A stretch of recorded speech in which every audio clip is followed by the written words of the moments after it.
बेड़ियाँ तोड़कर निकली है वो अपने ख्वाब सजाने, बेड़ियाँ तोड़कर निकली हो अपने ख्वाब सजाने, बेगानी दुनिया में एक आंगन सजाने। बेड़ियों से भरे समाज में अपनी पहचान बताने, आज फिर निकली है वो अपनी शान बनाने, अपनी शान बनाने। Now I would like to call Miss Sonali ma'am share her motivational thoughts with all. First of all, good morning to all of you. आणि सर्वांनी खरंच खूप सुंदर स्पीचेस दिले आहेत। तुम्ही जे तुमचे एक्सप्रेस केले, जे थॉट्स होते, तुम्हाला जे वाटत होतं ते तुम्ही एक्सप्रेस केले, ते खरंच म्हणजे त्यातले 2-3 मुद्दे सर्वांच्या लक्षात असतील, हा ना।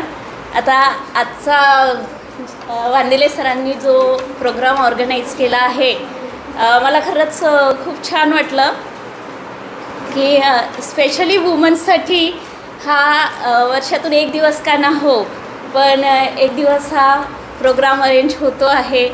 आणि ह्या प्रोग्रामच्या यानी आपण विचार करतो की वुमन म्हणून कोणीतरी आहे, गर्ल आहे सोसायटीत, आणि she is also equally sharing for the progress of our country, है ना।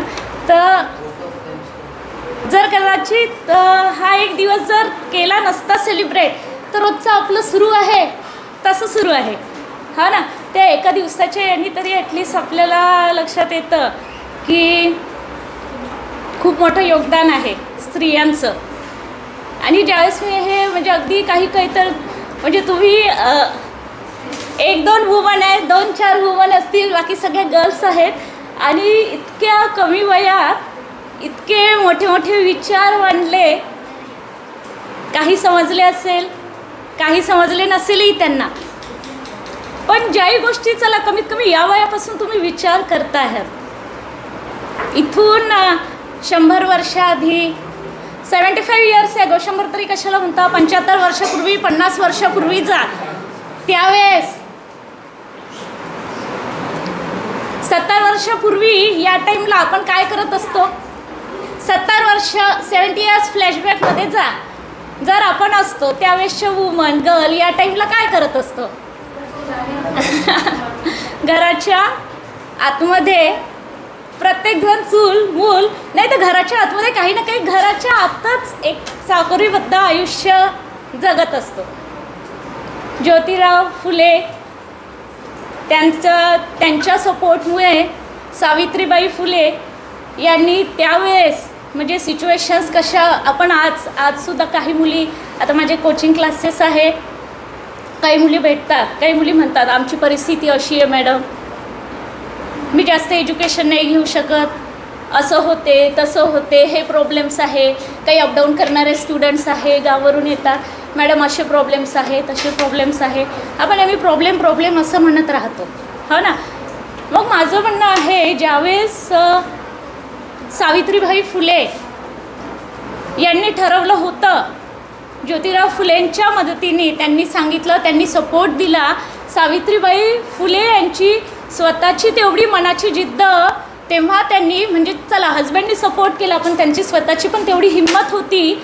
आणि त्यावेळेस चॅलेंजेस नव्हते का, आत्ताच्यापेक्षा कितीतरी पटीने चॅलेंजेस होते, कारण कमीत कमी आता जेव्हा आपण एज्युकेशन घेतो, चॅलेंजेस छोटे मोठे हे चॅलेंजेस आपल्याला खूप वाटतात, पण त्यावेळेसचा विचार करा, पूर्ण सामाजिक व्यवस्थेला झुगारून ज्योतिबा फुलेंनाही सोपी नव्हतं। आता साधीची एक गोष्ट आपल्याला करायची असेल, समाज व्यवस्थेत काही बदल घडवायचे असेल आताच्या कंडिशनमध्ये सुद्धा, तर एवढं सोपी आहे का? नाही, सोपी नाही वाटत, हो ना। एखाद्या मुलीवर काही असं मार्केटमध्ये आपण चाललो आहे, काही छेडखानी झाली तर प्रत्येकाची हिंमत होते का त्या मुलाच्या अगेन्स्ट काही बोलायची? नाही, एखाद दुसरा जातो मदतीला, बाकीचे बघणारे असतात आताच्या कंडिशनमध्ये। त्यावेळेस सामाजिक परिस्थिती कशी होती, अगदी बंधनात, गुलामगिरी हे सगळं असताना त्यावेळेस सावित्रीबाई फुलेंनी आपल्या महिलांसाठी, ज्योतिबा फुले आणि सावित्रीबाई फुले आणि आणखीन बाकीचेही जे समाजसुधारक होते, डॉक्टर बाबासाहेब आंबेडकर, हो ना, यांनी महिला सशक्तीकरण, महिलांना शिक्षण भेटलं पाहिजे यासाठी जे प्रयत्न केले त्या प्रयत्नांमुळे आपण आज आहोत. तर त्यावेळेसचे चॅलेंजेस तर सगळ्यात जास्त डिफिकल्ट सिच्युएशन तेव्हाची होती. त्या सिच्युएशनमध्ये त्यांनी ते प्रयत्न केले म्हणून आज आपण इथे आहोत. हो ना, आपण गोष्टी करतो महिला सशक्तीकरण, आणखी काय काय टॉपिक्स होते. अरे आपण 1-1.5 तासापासून ऐकले ना. आणखी कोण कोण सांगू शकेल. Woman empowerment. आता कोणाला महिला सशक्तीकरण नसेल समजलं, वुमन एम्पॉवरमेंट समजतं. आणखी कुठला टॉपिक होता, कोण सांगू शकेल. हां बोला. मला माहिती आहे सर्वांना, पण कसं आहे हिम्मत होत नाही. बघा आपल्याला एवढंसं बोलायला इथे हिम्मत होत नाही. सावित्रीबाई फुलेंनी तेव्हा काय हिम्मत केली असेल आणि आपण त्यांच्या पोरी, मग आपल्यामध्ये किती हिम्मत असायला पाहिजे. आपण तर नेक्स्ट जनरेशनचे आहोत असं तर एवढंसं सांगायला. आणि त्यांनी तर करून दाखवलं त्या जमान्यात, त्या परिस्थितीत. माहिती आहे तुम्हाला. सांगा बरं. महिला सशक्तीकरण झालं, आणखी काय काय झालं, कुठले टॉपिक्स झाले. जेंडर इक्वॅलिटी झाला. पण आता याला मराठीत नाही सांगत, कारण जेंडर इक्वॅलिटीला मराठीत तुम्हालाही नाही समजणार, हेच समजतं. आणखी कुठले टॉपिक होते. बरं असो, भरपूर आहे, सर्वांना माहिती पण आहे, सगळ्यांना माहिती आहे. पण कसं आहे बोलायचं म्हटलं की आता नेमकं कुठल्या शब्दात सांगावं हा विचार येतो. तर सगळे जे महिलांच्या बाबतीत जेवढे काही आपण आत्तापर्यंत जवळपास सर्व टॉपिक्स जे कवर झालेले आहेत, हो ना, ते अचीव करायला सावित्रीबाई फुलेंनी आपल्याला आता जो वारसा दिलेला आहे तो पुढे न्यायला, हो ना, आपल्या महिलांनाही प्रयत्न करावा लागेल. आणि सोबत जे बॉईज आहेत, जेंट्स आहेत, त्यांची पण मदत लागणार आहे. कारण कोणतंही काम एकट्याने पूर्ण होत नाही. दोघांनी एकत्र येऊन आपल्याला या समाजाला पुढे न्यायचं आहे, आपल्या देशाला पुढे न्यायचं आहे, जगाला पुढे न्यायचं आहे. आणि या सगळ्यासाठी सर्वात महत्त्वाची गोष्ट कोणती, हे काम करायसाठी, हे काम इझिली झालं पाहिजे. याच्यासाठी सगळ्यात महत्त्वाचं आपल्याजवळ काय पाहिजे. सरळ सोपा क्वेश्चन. काय पाहिजे की ज्याच्यामुळे आपण वुमन एम्पॉवरमेंट करू शकतो, हो ना. आजही ठीक आहे, काही प्रमाणात हुंडाबळी जे होत आहेत ते काही प्रमाणात कमी झालं आहे. घरामध्ये जी हिंसा होत होती, लेडीजवर जे अत्याचार होते ते सुद्धा काही प्रमाणात, भरपूर प्रमाणात कमी झालेले आहे. पूर्ण नाही झाले तरी भरपूर प्रमाणात कमी झाले आहे. हे सगळं कशामुळे पॉसिबल आहे. सगळ्यात महत्त्वाचं एक वेळ, तसे तर भरपूर सारे गोष्टी पाहिजे, पण सगळ्यात महत्त्वाची विचार करा ना, कुठली गोष्ट पाहिजे की ज्याच्यामुळे हे आपल्याला इझिली संपवता येईल, समूळ नष्ट करता येईल. राईट. तिच्यासाठी क्लॅप करा. एवढ्या सर्व याच्या तिने सांगितलं. Very good. याच्यासाठी पाहिजे बेस्ट एज्युकेशन, जे सावित्रीबाई फुलेंनी सुरुवात केली त्यांनी. मी माझं दैवत मानते त्यांना. त्यांच्यामुळे जेही काही आहे तिथून सुरुवात झाली म्हणून आहे. आणि त्यांनी एज्युकेशन, ज्योतिबा फुलेंना माहिती होतं की एज्युकेशन, शिक्षण हेच एक आहे की ज्याच्यामुळे जे महिलांना आपण, त्यांना जी परिस्थिती आहे त्यातून बाहेर काढू शकतो. आणि आजही आहे बेस्ट एज्युकेशन, आणि ती गोष्ट आपल्याला भेटत आहे, हो ना. तर माझंही म्हणणं हेच पडतं, तुमच्या पॅरेंटनी तुम्हाला स्कूलमध्ये टाकलेलं आहे, तुम्ही सर्वांनी बेस्ट एज्युकेशन घ्या. सर्वजण हुशार असतात, सर्वजण हुशार असतात. सगळ्यांना Marathi mother tongue, most of the जणांची मराठीच आहे. एखादी जण असेल हिंदी बोलणारं, 99% मराठी आहेत. मराठी बोलणं शिकले ना तुम्ही? काय वेगळे क्लासेस लावले होते? नाही. म्हणजे सगळेजण हुशार आहे, मराठी बोलता येतं. पास्ट टेन्स, फ्युचर टेन्स काय बघावं नाही लागत, असेच बोलता, हो ना. म्हणजे आपली ब्रेन फॉर्मॅटिंग सगळं व्यवस्थित आहे, सगळे हुशार आहे. मग असं का होते, स्कूलमध्ये काही जणांनाच हुशार म्हणतात आणि मग बाकीचे ॲव्हरेज आणि बाकीचे बिलो ॲव्हरेज. ते झाले कोणामुळे? ते त्यांच्याचमुळे झाले. हुशार तर होते, मम्मीच्या पोटातून निघाले, मराठी शिकले, छान बोलता येतं, चालता येतं, सगळंच करता येतं. मम्मीने जेवायला शिकवलं, जेवताही येतं, सगळं करता येतं. मग अभ्यासच का नाही करता येत? कारण त्याला तुम्ही रिस्पॉन्सिबल आहात, तुम्ही सगळे हुशार आहात. तुमच्या सवयींमुळे तुम्ही मागे राहिले. स्कूलचा फर्स्ट टॉपर का आहे, त्याला चांगल्या सवयी आहे, रोजचं काम स्कूलचा अभ्यास रोज कंप्लीट करायचा, हो ना, म्हणून तो हुशार आहे. तुम्ही पण सवयी लावल्या, तुम्ही पण आपापल्या लेवलवर डेव्हलप व्हाल, हो की नाही. हे तर झालं आपलं एज्युकेशनमध्ये. तुम्ही बेस्ट पुटअप करा. तुमच्या मम्मी पप्पांनी तुमच्यावरती रिस्पॉन्सिबिलिटी दिली आहे. सावित्रीबाई फुलेंनी तर एवढी मोठी देऊनच आहे, ते तर आपल्याला कधीच विसरता येणार नाही, हो ना. तर तुमच्या लेवलवर तुम्ही एज्युकेशनमध्ये बेस्ट पुटअप करा, जेवढं बेस्ट पुटअप करता येते ते तर झालं एज्युकेशनचं. ते आहेच. वांदिले सरांनी मगाशी खूप एक छान गोष्ट सांगितली. तुम्हाला जे बनायचं आहे ना ते तुम्ही इमॅजिन करा. ही सगळ्यात खरंच ही गोष्ट स्कूलमधून शिकवण्यात झाली पाहिजे. जी गोष्ट वांदिले सरांनी मगाशी सांगितली की तुम्हाला जे बनायचं आहे, जे तुमचं ड्रीम आहे, तुम्ही इमॅजिन करा. तुम्ही तसं इमॅजिन कराल ना तर तुम्ही तसे व्हाल. पण सोबतीला एक गोष्ट आहे, त्याच्यासाठीही तुम्हाला त्याच्यासाठी हार्डवर्क पुटअप करावं लागेल. नुसता दिवसा स्वप्न बघितल्याने होणार आहे का? स्वप्न बघा. APJ अब्दुल कलाम म्हणतात मोठे मोठे स्वप्न बघा आणि ते स्वप्न पूर्ण करायसाठी रोजचं जगा, रोज त्याच्यासाठी प्रयत्न करा. तर बघाल तुमचे जे स्वप्न आहे ना, तुम्ही 100% ठरवले असेल, नाही 100% होईल, पण 90%, 85% तरी अचीव होता. पण तुम्ही ठरवलंच नाही तर मग तुम्ही तर 50%वरच राहाल. मग ते ठरवून 50%चे 85 चांगले ना, हो की नाही. हा आहे एज्युकेशन तर आहे. तुम्ही आता तुमच्या लेवलवर बेस्ट पुटअप करत आहात. पण आजच्या डेटला एज्युकेशनसोबत पुढे जायसाठी आणखीन एक गोष्ट खूप महत्त्वाची, आजच्या डेटला आधीपासून पण खूप महत्त्वाची होती. एज्युकेशनसोबत आणखी काय आवश्यक आहे? फक्त एज्युकेशन घेऊन चालते तर पाहिजेच, कारण एज्युकेशन असेल तर तुम्हाला एक हिंमत राहते. मी 8, 9, 10ला होती तुमच्या याची, तर माझी मम्मी मला नेहमी म्हणायची, 8, 9, 10मध्ये भरपूर वेळा माझ्या आईने मला हे वाक्य भरपूर वेळा सांगितलेलं होतं, आयुष्यात कुठली परिस्थिती कशी येईल हे सांगून येत नाही. कशी वेळ येईल, चांगली येईल, वाईट आहे, एवढं मोठं आयुष्य आहे, कुठली वेळ कशी येईल हे सांगून येत नाही. पण तुझं शिक्षण जर तुझ्याजवळ असेल तर तू तुझ्या पायावर उभी असशील, तर तुला त्याची एक वेगळी हिंमत राहील, वेगळा आधार राहील. मला सगळ्यांनाच हे म्हणायचं आहे की तुम्ही भरपूर शिका, त्याच्यामुळे तुम्हाला एक वेगळी हिंमत येते.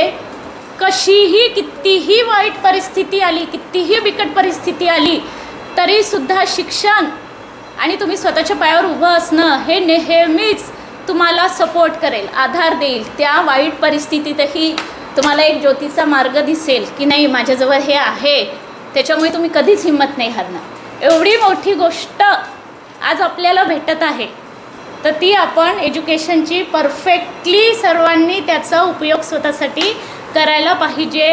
आयुष्यात आपल्याजवळ स्वतःचा एक आधार असायसाठी. ती मला 8, 9मध्ये वारंवार सांगायची आणि माझ्या नेहमी लक्षात राहिलं की काही हो, मी पण अपडाऊन करून 11, 12 केलं, काही झालं तरी माझं स्वप्न होतं इंजिनियर व्हायचं. आणि माझे पॅरेंट काही प्रायव्हेट कॉलेजमध्ये इंजिनिअरिंग करून देतील एवढा पैसा नव्हता की नाही झालं, मार्क्स नाही आले तर प्रायव्हेट कॉलेजमध्ये इंजिनिअरिंग करायचं. पण स्वप्न तर होतं. मग एकच ऑप्शन उरलं होतं की गव्हर्मेंट कॉलेज, जिथे फ्रीमध्ये नियर अबाउट फक्त 150 रुपये वर्षाचा खर्च यायचा. त्यावेळेस स्कॉलरशिप भेटायची, 150 रुपयाचा खर्च यायचा. एका वर्षाची इंजिनिअरिंगची फी 150 रुपये. गव्हर्मेंट कॉलेजमध्ये ॲडमिशन झाली तर माझं स्वप्न होतं इंजिनियर व्हायचं. आणि माझ्या आईने पहिलेच सांगितलेलं होतं मार्क्स भेटले तरच स्वप्न पूर्ण होणार. तर मी अपडाऊन केलं पूर्ण मेहनतीने, होते तेवढे, म्हटलं होईल ते होईल, होणार नाही होणार मला माहीत नव्हतं, पण माझ्या हाती एवढंच होतं प्रयत्न करणं. जीव तोडून जेवढं म्हणजे दिवस रात्र जेवढं पॉसिबल होतं तेवढं माझ्याच्यानी अभ्यास केला. आणि खरंच इतके छान मार्क्स मी आले की महाराष्ट्रातलं कुठलंही गव्हर्मेंट कॉलेज मला भेटू शकत होतं. तर अमरावतीच्या गव्हर्मेंटला मी ॲडमिशन घेतली. तर असे असतात स्वप्न. तुम्ही पण स्वप्न बघा, त्या स्वप्नासाठी प्रयत्न करा आणि परिस्थितीला हे नका करत राहू की असं आहे मी कसं करू, रडत नका करू. होते त्या ह्याच्यात जसं होते तेवढे प्रयत्न करा, तुमच्या साईडने 100% पुटअप करा. रिझल्ट जो येईल ते येईल, जो येईल तो ॲक्सेप्ट करा. कमीत कमी एवढं तर गिल्ट नाही राहणार, अरे आपण करायला पाहिजे होता आणि केलं नाही. ही सगळ्यात वाईट गोष्ट आहे. जे गिल्ट फील होतं. पास्ट आपण चेंज नाही करू शकत. मग मनात जे गिल्ट राहतं ना ते खूप वाईट वाटतं. अरे करू शकत होतो, नाही केलं. मग गिल्ट कशाला ठेवायचं आहे? जगताय ना, तुमच्या साईडने पूर्ण प्रयत्न करा ना. जे होईल ते होईल. आणि जोही रिझल्ट येईल ना तो ॲक्सेप्ट करायची तयारी ठेवा. हो ना, शेवटी जे आहे ते प्रयत्न करणं आपल्या हातात आहे. ॲक्सेप्टन्स तेवढं पण आपण ठेवायला पाहिजे. आणि याच्यासोबत एज्युकेशनसोबत मला खूप छान वाटतं की मी बघितलं ह्या येत होत्या, स्पीच देत होत्या. काही जण स्पीच देताना पहिलेच खुश होते, जे ऑलरेडी कॉन्फिडंट असतात. जे थोडे नर्वस होते ते सुरुवातीला, पण जाताना मात्र सगळेच खुश होते. इथून जेव्हा जात होते बसायला तेव्हा त्यांना मस्त वाटत होती, अरे वा स्पीच मस्त झालं, छान झालं. नाही, मग प्रत्येकाच्या चेहऱ्यावर एक खुशी होती. तर मला हे म्हणायचं आहे, कोणी दिले नसेल, कोणी प्रयत्न करणार असेल, त्यांनी प्रत्येकाने या. कसं आहे, एज्युकेशनसोबत ही गोष्ट पण खूप आवश्यक आहे की तुम्ही यावं. स्वतःला तुम्हाला जसे येते, प्रत्येकजण सारखा नसतो. We are unique. प्रत्येकजण युनिक आहे. प्रत्येकात काही ना काही क्वालिटी आहे. प्रत्येकजण युनिक आहे. स्वतःला कोणासोबत कम्पेअर नका करू. तुम्ही स्वतः आहात, स्पेशल आहात, डिफरंट आहात. तुम्ही जशी आहात तशी या. बोलायचा प्रयत्न करा. वांदिले सर खरंच खूप छान स्टेज देतात. म्हणजे कंटिन्युअसली त्यांच्या इथे असे प्रोग्राम सुरू राहतात, स्टेज देतात. आणि तुम्हाला माहीत असेल नाही माहीत असेल, पण मी माझा अनुभव सांगते. ज्याला इथलं कॉन्फिडन्स येतो ना, पहिल्यांदा नाही राहत कोणाला. मी पण जेव्हा पहिल्यांदा आली ना कॉलेजमध्ये प्रेझेंटेशन द्यायला, तर इतकी टेन्शनमध्ये होती, तुम्ही इमॅजिन पण नाही करू शकत. त्याच्यापेक्षा तर तुमचा परफॉर्मन्स खूप छान होता. तर इथून जाताना तुमच्या चेहऱ्यावर जो कॉन्फिडन्स होता ना, चला छान झालं, नेक्स्ट टाईम आणखी बेटर करू, हा ना. तर ती गोष्ट आयुष्यात तुम्हाला खूप कामी येणार आहे, तो कॉन्फिडन्स. तर एज्युकेशन घ्या, ते तर आवश्यकच आहे. तर तुमचा फर्स्ट डोअर आहे पुढे जायचं आहे तुमच्या ड्रीमकडे. पण कारण आता सध्याच्या कंडिशनमध्ये तुम्हाला ते तर करणेच आहे, हो ना. तुम्ही पुढे कुठल्याही फील्डमध्ये जा, सध्या 12th तर तुम्हाला एज्युकेशन घेणेच आहे, ते घ्या. आणि त्याच्यासोबत हा जो तुम्हाला स्टेज भेटतो आहे याचा स्वतःला फायदा करून घ्या. तुम्ही स्वतः डेव्हलप व्हा त्याच्यातून. आणि मला हे म्हणणं आहे की कोणासोबत कॉम्पिटिशन करता रे? कोणासोबत कॉम्पिटिशन करता तुम्ही? कोणी सांगितलं तुम्हाला टॉपरसोबत कॉम्पिटिशन करायला? स्वतःच कोणी काही सांगत नाही, आपलं आपणच करतं. कशाला टॉपरसोबत करता? मी कधी टॉपरसोबत कॉम्पिटिशन नाही केली. कॉम्पिटिशन स्वतःसोबत करा की मी आता काय आहे आणि कुठल्या लेवलवर मला डेव्हलप व्हायचं आहे. आणि मी तर म्हणते फ्रेंड्ससोबत तर कॉम्पिटिशन करूच नका, सपोर्ट करा. जेवढं फ्रेंडला मदत करता येते, लोकांना मदत करता येते, तेवढी मदत करा. फ्रेंड नाही तर मग अरे हिला हे प्रॉब्लेम सांगितलं का, माझ्या ट्युशनच्या मुली म्हणतात, मॅडम मी तिला सांगणारच नाही, ती दुसऱ्या ट्युशनची आहे, तिला नाही सांगणार हा प्रॉब्लेम, तिला येत नाही. म्हटलं असं नको करू, तुला येते ना तू सांग. उलट चांगलं आहे ना, तुझ्या फ्रेंडला आलं आहे ते प्रॉब्लेम, तुम्हाला छान मार्क्स भेटले, तुमच्या फ्रेंडला छान मार्क्स भेटले, दोघं पण सोसायटीत वरच्या लेवलवर जाल, किती छान वाटते. आपण पण हाय पोस्टिंगवर आहे, आपले फ्रेंड पण आहे. माझे काही फ्रेंड्स डॉक्टर आहे. आम्ही कधी कॉम्पिटिशन नाही केली फ्रेंड्ससोबत, फ्रेंडला सपोर्ट केला. माझे फ्रेंड पण ॲक्च्युली आम्हाला टीचरही तसेच भेटले, जे आम्हाला सांगायचे की तुम्ही क्लासमध्ये जितकं सपोर्टिव्ह राहता येते, एकमेकाला मदत करता येते, तेवढी मदत करा. कारण बघा, आयुष्यात पैसा तर कमावाच लागतो, पण फ्रेंड आयुष्यभरासाठी तुम्हाला सोबत राहतात. पुढे जाऊन तुम्हाला कुठलाही प्रॉब्लेम आला, तुम्ही तुमच्या फ्रेंडला सांगितला, जर तुम्ही या एजमध्ये सपोर्टिव्ह असाल तर त्या एजमध्ये त्यांच्यानी शक्य होईल तेवढी मदत ते तुम्हाला करतील. त्याच्यामुळे कॉम्पिटिशन फ्रेंड्ससोबत नका करू, कॉम्पिटिशन स्वतःसोबत करा.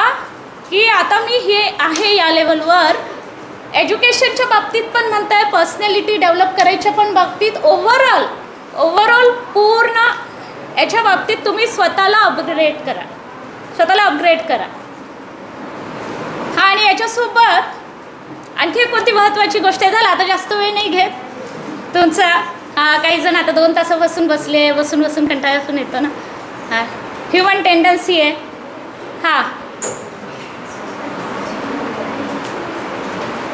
अजून एक कुठला मुद्दा खूप आवश्यक आहे. ह्या सगळ्या गोष्टी तुम्ही नेहमी घरी जाऊन एक 5 मिनिट शांत डोक्याने बसा, विचार करा की आपण आता काय आहोत आणि अजून आपल्याला आपलं सॉफ्टवेअर किती अपडेट करायचं आहे. तुम्हाला सॉफ्टवेअरची भाषा समजते ना. हा, तुमचं मोबाईलचं सॉफ्टवेअर अपडेट करा येतं, मग त्याला अपडेट करायची गरज आहे, आपल्याला नाही आहे का. हां, तर विचार करा अजून आपलं कोणते कोणते डेव्हलपमेंट बाकी आहे, त्याच्यासाठी प्रयत्न करा. जे प्रयत्न होतील ते एक्सेप्ट करा. ज्योतिराव फुले आणि सावित्रीबाई फुले या जनरेशनमध्ये असते तर त्यांनी तुम्हाला आणखी कुठला संदेश दिला असता. काय खूप मोठं डिस्ट्रॅक्शन आहे तुमचं. झालं शेवटचे 5 मिनिट आणि ते खूप महत्त्वाचे आहे. हां, कुठलं डिस्ट्रॅक्शन आहे. जर या जनरेशनमध्ये असते सावित्रीबाई फुले तर तुम्हाला काय सांगितलं असतं. एज्युकेशन तर घ्या, तुम्ही घेऊनच राहिले, ओव्हरऑल डेव्हलप पण करा. पण आजच्या डेटला हे सगळं करताना सगळ्यात मोठं एक डिस्ट्रॅक्शन येतं, स्पेशली स्टुडंट एजमध्ये. आता सर झालो आम्ही, मी झाली, आमच्या एजचे जे आहेत, चला आमचं आयुष्य सुरू झालं आहे, पण तुमचं तर जस्ट सुरुवात आहे. मग ते डिस्ट्रॅक्शन्स नको, म्हणजे आम्हालाही नको, पण आम्हाला समजतं तर आम्ही थोडीफार कंट्रोलही करतो. तुमचं वय असं आहे की तुम्हाला नाही समजत, हो ना. नाही तर तुम्हाला मतदानाचा हक्क नसता दिला का. दिला असता ना. बरं, लग्नाचा जो कायदा बनला आहे त्याच्यात वय नसतं का आधीसारखं 13 वर्ष 14 वर्ष ठेवलं असतं. कशाला ठेवलं 21 वर्ष. मुलींचं किती हां, वा अजून तर ते एज लिमिट्सचे बंधनं का टाकली आहे. म्हणजे तुम्ही अजूनही तेवढे मॅच्युअर्ड नाही आहे, तुम्ही होऊन राहिले, तर तुम्ही समजून राहिले आहे जगाला, समजलं नाही आहे पूर्ण. कुठली गोष्ट आहे जी सगळ्यात मोठी डिस्ट्रॅक्शन आहे. अभ्यास करताना म्हणा, मोबाईल. हां, युवीला आठवलं लगेच मोबाईल. क्लासरूममध्ये मी टॉपिकवर भरपूर वेळा बोलत असतो सर, आणि मी ॲटलिस्ट 2 दिवसाआड एकच गोष्ट सांगणं सुरू असते, से नो टू रील्स शॉर्ट्स. 12वीपर्यंत. कारण रील्स असं ॲडिक्शन आहे, 5 मिनिट तर बघते आणि मध्ये 5 मिनिटाचे 2 तास कसे होतात समजत नाही. आणि तुम्ही तुमच्या कामावरचं फोकस, जे टॉपर असतात ना क्लासचे, हां आम्ही ऑब्झर्व केलं, ज्यांच्या घरची टी व्ही बंद होती, ज्यांच्या घरी मोबाईल्स देत नाही, त्यामुळे त्या स्टुडंटचा परफॉर्मन्स खरंच चांगला आहे. हे आमचं जनरल ऑब्झर्वेशन आहे. एक्सेप्शनल केसेस असतात असं नाही, पण जनरल ऑब्झर्वेशन हे ज्या मुलांना स्मार्टफोन भेटत नाही, भेटतो तर 5 मिनिटासाठी किंवा टी व्ही अर्ध्या तासासाठी सुरू आहे, त्या मुलांचा स्कूलचा ओव्हरऑल एज्युकेशनमधला परफॉर्मन्स चांगला आहे. तर मोबाईल अशी गोष्ट आहे, तर मला तर वाटते तुम्ही शपथ घ्यायला पाहिजे का मी रील्स बघणार नाही, शॉर्ट्स बघणार नाही. हां, कामाचा तुमचा अभ्यासाशी रिलेटेड व्हिडिओ आहे तेवढा तुम्ही बघा, टेक्नॉलॉजी आहे यूज करा, पण रील्ससारख्या याला ॲडिक्ट होऊ नका. ॲटलिस्ट 12वीपर्यंत. मी 12वीपर्यंतच म्हणत आहे, वयाच्या 18व्या वर्षापर्यंत. त्याच्यानंतर तुम्हाला थोडीफार समज येतेच, तुम्ही करू शकता. तर असं आहे ओव्हरऑल. सावित्रीबाई फुले, ज्योतिराव फुले असते, डॉक्टर बाबासाहेब आंबेडकर असते, तर त्यांनी आपल्याला ह्या गोष्टी सांगितल्याच असत्या. त्यावेळेस मोबाईल नव्हते म्हणून, असते तर सांगितलं असतं ना. हां, मग त्यांनी एवढ्या अशा सिच्युएशनमधून आपल्याला बाहेर काढलं आहे. आपण स्वतःला एवढीशी गोष्ट स्वतः इम्प्लिमेंट नाही करू शकत का. नाही करू शकत. ते लोक त्या जमान्यात गुलामगिरी, इंग्रजांचा काळ, अशा याच्यात आपल्याला बाहेर काढू शकतात. आपण एवढीशी गोष्ट फक्त रील्स नाही बघायची आहे. बरं 10 वर्ष आधी नव्हतं, कोणाचं काय बिघडलं काय. रील्स रील्स नव्हते तर काय कलेक्टर झाले नाही, डॉक्टर झाले नाही. तुम्ही नाही बघ, तर तुम्ही तेवढं स्वतः तेवढं डिसिजन घ्या स्वतःसाठी, आणि स्वतःसाठी डिसिजन घेऊन आज घरी गेल्यावर थोडंसं 1-2 मिनिट विचार करा या सगळ्या गोष्टींवर. जिथे जिथे इम्प्लिमेंट करू शकता, जेवढं पॉसिबल आहे सुरुवात करा. सुरुवात केली ना की शिवखेरा यांचं वाक्य आहे, माहीत आहे का तुम्हाला. हां, शिवखेरा यांचं, आता त्यांचं इंग्लिशमध्ये हिंदीमध्ये ट्रान्सलेशन आहे, मी मराठीतच सांगते, ती भाषा आपल्याला लवकर समजते, हो ना. त्यांचं आहे की तुम्ही जे पॉसिबल नाही आहे ते करणं सुरू करून द्या. जे तुम्हाला वाटतं इम्पॉसिबल आहे, ह्या गोष्टी रील बघणं माझ्याच्याने जमणं, म्हणजे रील बघल्याशिवाय मला होणारच नाही असं वाटतं, किंवा असं कोणत्या वाईट गोष्टी आहे मला वाटतं की अभ्यासावर फोकस होऊच शकत नाही, असं तुम्हाला वाटतं इम्पॉसिबल आहे, पण तुम्ही स्टार्ट करणं सुरू करा. 1 दिवस 2 दिवस, सवय लागायला 21 दिवस लागतात म्हणतात. स्टार्ट करा आणि बघाल तुम्हाला जी गोष्ट आज इम्पॉसिबल वाटत होती ती गोष्ट काही महिन्यांनी असो नाही तर काही वर्षांनी ती पॉसिबल होईल. होतंच, तुम्ही ट्राय करा. तर भरपूर टाईम घेतला, नाही म्हटलं तरी 10-15 मिनिट घेतले तुमचे. ठीक आहे. आणि खरंच तुमच्या सर्वांना खूप खूप धन्यवाद. तुम्ही एवढं पेशन्सली ऐकलं.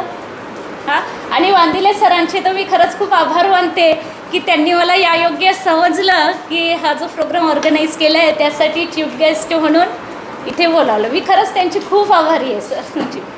ठीक आहे. थँक्यू. धन्यवाद.